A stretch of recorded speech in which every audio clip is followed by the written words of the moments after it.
एक खूबसूरत लड़की बिना कपड़ों के दिल्ली की सड़कों पर चली जा रही थी। उसके शरीर के निचले हिस्से से लगातार ब्लीडिंग हो रही थी। सड़क पर आते जाते वाहन, बसें, कारें, मोटरसाइकिल, यहां तक कि ऑटो रिक्शा भी, किसी की भी नजर उस लड़की पर न पड़ी। लगभग 6 किलोमीटर का सफर वो लड़की तय कर चुकी थी। इतना लंबा सफर तय करने के बाद भी रास्ते में किसी की भी नजर उस पर नहीं पड़ती है। वो लड़की अकेले ही राजघाट से सराय काले खां तक पैदल ही चलती है।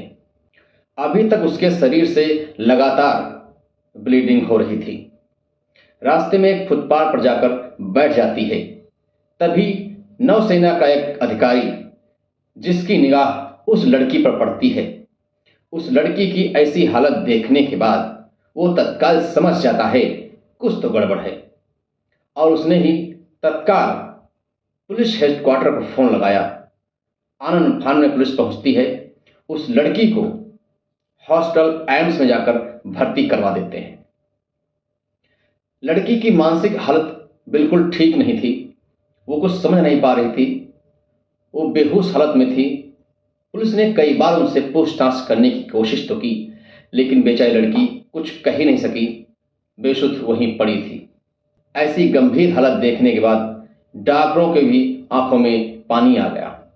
उस लड़की के प्राइवेट पार्ट से इतना खून निकल चुका था, जिसको देखते ही डॉक्टरों ने तत्काल इलाज शुरू कर दिया। अब पुलिस के आगे एक बहुत बड़ा चैलेंज था कि इस लड़की के साथ जिन्होंने दरिंदगी की है, इतना घिनौना कृत्य किया है, उनको कैसे पकड़ा जाए, उन तक कैसे पहुंचा जाए। इस केस की बागडोर दिल्ली की एसपी ऐश्वर्या सिंह के हाथ में दी गई। उन्होंने कसम खाई कि इस लड़की को हमें न्याय दिलाना है, दरिंदों को फांसी के तख्ते तक पहुंचाना है। लेकिन सबसे बड़ी चुनौती थी इस केस को कैसे हल किया जाए, किस तरह से उन दरिंदों तक पहुंचा जाए। लड़की कुछ बोलने की हालत में नहीं थी। तभी उनके मन में एक विचार आता है।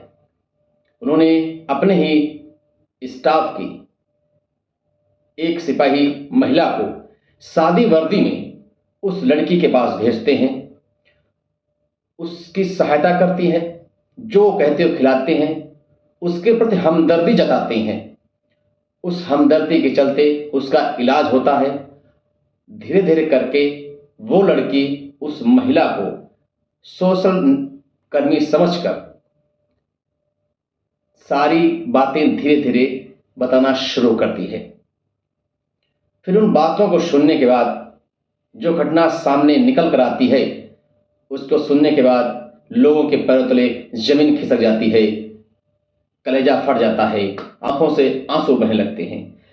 जिस प्रकार से 16 दिसंबर सन 2012 को निर्भया कांड हुआ था, उसको बचाने के लिए कोई भी आगे नहीं आया था। यहां तक कि लोगों ने यह भी कहना शुरू कर दिया था कि जब लड़की झाड़ी में पड़ी थी तब लोग कहां थे, उसको बचाने क्यों नहीं आए। वैसी ही दरिंदगी इस लड़की के साथ हुई है, जिसकी घटना सुनने के बाद आप चौंक जाएंगे। नमस्कार, आदाब, सत श्री अकाल। मैं पंकज शुक्ला आपको जो ये सच्ची घटना सुनाने जा रहा हूं, ये सच्ची घटना सुनने के बाद आपका कलेजा फट जाएगा। दरअसल ये सच्ची घटना 11 अक्टूबर सन 2024 की रात की है। रात को लगभग 3:30 हुआ था। एक इलाका पड़ता है काले खां। काले खां के फुटपाथ पर लड़की बेसुध बैठी हुई थी। तभी एक नौसेना के अधिकारी की निगाह उस लड़की पर पड़ जाती है। उसकी शरीर की हालत देखने के बाद वो आनन फानन में समझ जाते हैं कि इस लड़की के साथ कोई दरिंदगी जरूर हुई है। उस लड़की के करीब जाकर देखते हैं तो उसके शरीर पर आधे कपड़े थे और आधे नहीं थे। उसके प्राइवेट पार्ट से लगातार ब्लीडिंग हो रही थी। नौसेना के अधिकारी ने तत्काल पुलिस के हेडक्वार्टर फोन लगाते हैं, और फोन लगाने के बाद उस लड़की को एम्स में जाकर भर्ती कराया जाता है। भर्ती कराने के बाद वो बिल्कुल कुछ बोलने की हालत में नहीं थी, बहुत ही गंभीर थी, बेसुध पड़ी हुई थी। वहाँ की एसपी ऐश्वर्या सिंह के हाथ में केस दिया जाता है। वो इस केस की छानबीन के लिए पूरी कोशिश करना शुरू कर देती हैं। डॉक्टर ने जब उसकी हालत बहुत गंभीर देखी तो उसका इलाज शुरू कर देते हैं। लेकिन दोस्तों, सबसे बड़ी चुनौती थी कि उन आरोपियों तक कैसे पहुंचा जाए जिन्होंने ये घिनौना कृत्य किया है। तभी एसपी ऐश्वर्या सिंह के एक माइंड में आइडिया आता है। उन्होंने अपने स्टाफ की एक महिला को उस लड़की के पास भेजते हैं, एक सोशल कर्मचारी की तरह सादी वर्दी में उसके पास जाती है और उससे हमदर्दी जताती है, उससे बातचीत करती है, जो खाने को कहती खिलाती है, जो लाने को कहती है ला कर देती है। धीरे धीरे करके कुछ समय उसके साथ व्यतीत करते हैं। जब लड़की की हालत थोड़ी बहुत ठीक होने लगती है, वो लड़की उस महिला को अपना हमदर्द समझकर फूट फूट कर रोने लगती है। और फूट फूट कर रोने के बाद वो धीरे धीरे सब कुछ बताना शुरू कर देती है। वो बताती है कि मैं उड़ीसा की रहने वाली हूँ, मैंने नर्सिंग कोर्स किया है जिसमें समाज की लोगों की सेवा की जाती है, उसका भी कोर्स किया है। उसका कोर्स करने के बाद मैंने अपने ही वहाँ जो गरीब थे, जो विकलांग थे, जिनको कोई दिक्कत होती थी, सबकी मैं सहायता करती थी और अपना समय व्यतीत करती थी। तभी उसका एक दोस्त था जो दिल्ली में रहता था। उसने कहा, यदि आपको अपनी ज़िंदगी में कुछ बड़ा करना है, आगे बढ़ना है, अपने सपनों को पूरा करना है, तो आपको दिल्ली आना पड़ेगा। तो लड़की बहुत ही होनहार और अपने लक्ष्य को पाने की जिद रखती थी, तो अपने दोस्त के कहने पर दिल्ली आ जाती है। दिल्ली दोस्तों आने के बाद वो अपने दोस्त के ही साथ रहना शुरू कर देती है। वहीं रहते हुए लोगों की सहायता करती है। दिल्ली में जो विकलांग थे, जो गरीब थे, जो लाचार थे, उनकी सेवा करती और अपना समय व्यतीत करती।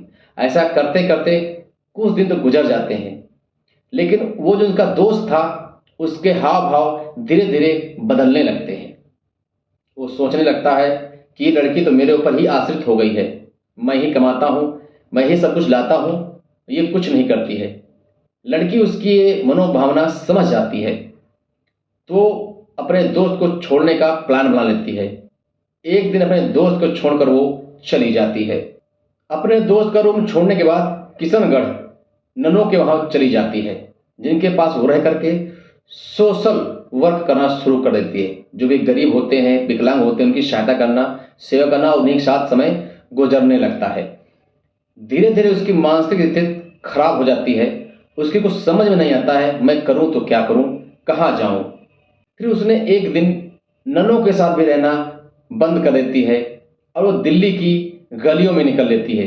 कहीं पुल के नीचे रात गुजारती है, कभी मेट्रो स्टेशन के पास किसी झाड़ी में रात गुजारती है, कहीं रोड पे फुटपाथ जाकर रात गुजारती है। इस तरह से धीरे धीरे करके वो अपनी रात व्यतीत करना शुरू कर देती है। उसकी दिमागी हालत बिल्कुल ठीक नहीं थी, उसकी कुछ समझ में नहीं आ रहा था, मैं करूं तो क्या करूं।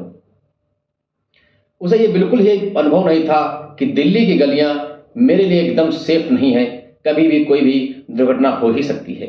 11 अक्टूबर सन 2024 को लगभग 9:30 का समय था। वो लड़की राजघाट के ही फुटपाथ पर बैठी हुई थी। तभी वहां पर दो व्यक्ति आ जाते हैं, जिसमें एक कबाड़ी होता है जिसका नाम प्रमोद होता है, एक विकलांग व्यक्ति होता है जिसका नाम राजू होता है। वो दोनों उस लड़की को बहला फुसलाकर अपने साथ मेट्रो स्टेशन के ही पास में झाड़ियां लगी होती हैं, उन झाड़ियों में ले जाते हैं। दोस्तों, उन झाड़ियों में ले जाने के बाद उस लड़की के साथ दरिंदगी शुरू कर देते हैं, सामूहिक बलात्कार शुरू कर देते हैं। उस लड़की की मानसिक स्थिति बिल्कुल ठीक नहीं थी। वो कुछ समझ नहीं पा रही थी कि मेरे साथ क्या हो रहा है। वो कुछ बोल ही नहीं पा रही थी। वह दोनों दरिंदे लगातार अपना काम किए जा रहे थे। काफी देर तक अपने काम को अंजाम देते हैं, सामूहिक बलात्कार करते हैं। जब उनका मन भर जाता है तब वो शांत हो जाते हैं। तो तभी एक ऑटो ड्राइवर की नजर उन पर पड़ जाती है। ऑटो वाला रुकता है और उन तीनों को अपने ऑटो में बिठा लेता है। अपने ऑटो में बिठाने के बाद रिंग रोड की तरफ चल देते हैं। रिंग रोड की तरफ चलते चलते वहीं पर एक किला होता है। उसी किले के पीछे ले जाकर वह तीनों दरिंदे फिर से उस लड़की के साथ बलात्कार करना शुरू कर देते हैं। बलात्कार तब तक करते रहते हैं, तब तक करते रहते हैं जब तक उनका मन नहीं भर जाता है। अंत में अपनी इच्छा की पूर्ति करने के बाद दोस्तों, वो तीनों दरिंदे उस लड़की को बिना कपड़ों को वहीं छोड़कर फरार हो जाते हैं। जब लड़की को होश आता है तो वहां से पैदल ही वो चल देती है। लगभग 6 किलोमीटर का सफर तय करती है। 6 किलोमीटर का सफर तय करने के बाद वो सराय काले खां तक पहुंच जाती है। सराय काले खां तक पहुंचने के बाद वो वहां पर फुटपाथ पर बैठ जाती है। तभी एक नौसेना का अधिकारी जिसकी निगाह उस लड़के को पड़ती है, तत्काल पुलिस हेडक्वार्टर को फोन लगाते हैं। उस लड़की को एम्स में भर्ती करवाते हैं। वो लड़की की पूछताछ के लिए एक महिला पुलिसकर्मी को साधारण वेशभूषा में उसके पास भेजा जाता है, जिससे उससे कुछ बातचीत करी जा सके, किसने उसके साथ ऐसा काम किया है उसकी पूछताछ की जा सके। जब लड़की सब कुछ उसको बता देती है, तब एसपी ऐश्वर्या सिंह ने 10 टीमें गठित की। उन 10 टीमों से उन्होंने कहा कि जिस व्यक्ति को काम न करना हो वो इस टीम में शामिल न हो, क्योंकि मुझे इस लड़की को इंसाफ दिलाना है। दिन रात एक करके कुछ भी करके हमें इंसाफ चाहिए। 10 टीमें लगातार काम करना शुरू कर देती हैं। लगभग 21 दिन तक पुलिस परेशान रहती है, काम करती है। 700 कैमरे खंगाले जाते हैं। लगभग 150 ऑटो रिक्शा तलाशे जाते हैं। वहां पर एक लीड लड़की ने पहले बता दी थी कि मेरे साथ दरिंदगी जिन्होंने की है उसमें से एक विकलांग व्यक्ति था और एक ऑटो रिक्शा था, जिसकी शिनाख्त पर उस लड़के को ढूंढ लिया जाता है जिसका नाम राजू था। उस ऑटो ड्राइवर को भी सीसीटीवी फुटेज खंगाले जाते हैं, उसमें मिल जाता है। उन तीनों को पकड़ने के बाद जेल की सलाखों के पीछे भेज दिया जाता है। दोस्तों, जिस प्रकार से निर्भया कांड हुआ था उनमें तो आरोपियों को फांसी की सजा मिल गई थी। लोगों का कहना है, देखते हैं क्या इस लड़की के साथ जो घृणा कृत्य किया गया है, क्या इस अपराध के लिए उन दरिंदों को फांसी की सजा मिल पाएगी। दोस्तों, हमारी अधिकारियों से अपील है कि इस केस को फास्ट ट्रैक कोर्ट में चलाया जाए, जिसे जल्द से जल्द इसकी रिपोर्ट मिल सके और उन दरिंदों को फांसी की सजा दी जाए। दोस्तों, हम सैल्यूट करेंगे उस एसपी सिंह ऐश्वर्या सिंह को जिन्होंने इस केस की छानबीन के लिए बहुत मेहनत की है। सैल्यूट करेंगे उस सेना के अधिकारी को जिन्होंने उस बीच रास्ते में इस लड़की के ऊपर ध्यान दिया, उसके साथ जिन्होंने घृणा अपराध किया उनको सलाखों के पीछे तक पहुंचाया। दोस्तों, इस घटना को सुनाने का मेरा उद्देश्य केवल आप लोगों को सतर्क करना था, जागरूक करना था, किसी को हताश या किसी को परेशान करना नहीं था। समाज में हो रहे इस तरह के अत्याचारों से आप लोग बचे रहें, सतर्क रहें। इसी शब्दों के साथ अपनी वाणी को विराम। नमस्कार।